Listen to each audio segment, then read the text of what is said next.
Next question వచ్చేసి తొలి శాతవాహనుల చరిత్ర ఈ గ్రంథములో తెలుపబడలేదు అని చెప్పేసి అడుగుతా ఉన్నాడండి. ఆప్షన్స్ వచ్చేసి ఆప్షన్ 1 ప్రతిష్టాపుర కల్ప ప్రతిష్టానపుర కల్ప, ఆప్షన్ 2 ద్వాత్రంశిక పుత్తలిక, ఆప్షన్ 3 కథా సరిత్సాగరం, ఆప్షన్ 4 గాథా సప్తసతి అండి. చాలా చాలా ఇంపార్టెంట్ అనుకున్న అంశం. తొలి శాతవాహనుల యొక్క ప్రస్తావన అనేది ఈ క్రింది ఏ గ్రంథాలలో లేదు అంటే కవివత్సలుడిగా పేరుగాంచినటువంటి హాలుడి యొక్క గాథా సప్తసతిలో తొలి శాతవాహనుల యొక్క ప్రస్తావన లేదండి. సో కాబట్టి ఈ క్వెషన్‌కి ఆన్సర్ ఏమిటంటే ఫోర్త్ ఆప్షన్ గాథా సప్తసతి.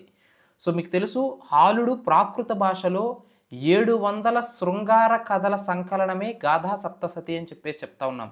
ఈ గాథా సప్తసతి అనే గ్రంథంలో శాత అనేటటువంటి వాహనాన్ని కలిగి ఉన్నటువంటి యక్షుడినే శాతవాహనుడు అంటారని, ఆ శాతవాహనుడే శాతవాహన వంశం యొక్క మూల పురుషుడని ఈ హాలుడి యొక్క గాథా సప్తసతి అనే గ్రంథం పేర్కొంటుందండి.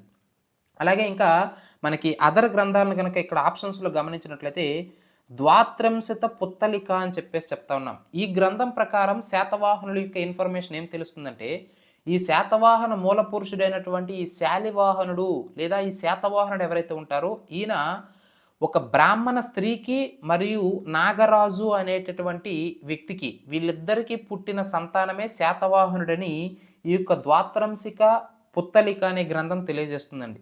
అలాగే జినప్రభ సూరి ప్రతిష్టానపుర కల్ప అనే గ్రంథాన్ని రచించాడండి. ఇక్కడ నేను ఆప్షన్స్‌ని ఎక్స్‌ప్లెయిన్ చేస్తా ఉన్నాను. ఆప్షన్ 1 ప్రతిష్టానపుర కల్ప, ఆప్షన్ 2 ద్వాత్రంశిక పుత్తలిక, ఆప్షన్ 3 కథా సరిత్సాగరం, ఆప్షన్ 4 గాథా సప్తసతి.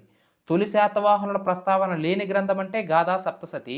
ఆ గాథా సప్తసతిలోనే శాతవాహనుడు అనేవాడు శాతవాహనుల మూల పురుషుడు అని తెలియజేస్తుంది. అలాగే ప్రతిష్టానపుర కల్ప అంటున్నాం జినప్రభసు రచించాడు. ఈ గ్రంథం ప్రకారము శాతవాహనులు అనేవారు నాగజాతికి చెందినవారు. అంటే ఆల్రెడీ గతంలో చెప్పాను కదా! ఈ ద్వాత్రంశిత పుత్తలికలో పేర్కొన్న విధంగా బ్రాహ్మణ స్త్రీకి మరియు నాగరాజుకి పుట్టినటువంటి సంతానమే శాతవాహనుడు. సో కాబట్టి శాతవాహనులు నాగజాతికి చెందినవారు అని తెలియజేసేది ప్రతిష్టానపుర కల్ప. కానీ ఇక్కడ ఆప్షన్ వచ్చేసి మాత్రం గాథా సప్తసతి కరెక్ట్ ఆన్సర్ అండి. గాథా సప్తసతి హాలుడి గాథా సప్తసతిలో తొలి శాతవాహనుల యొక్క ప్రస్తావన అనేది లేదు అనే విషయాన్ని మీరు ఇక్కడ ప్రధానంగా గుర్తుంచుకోవాలి.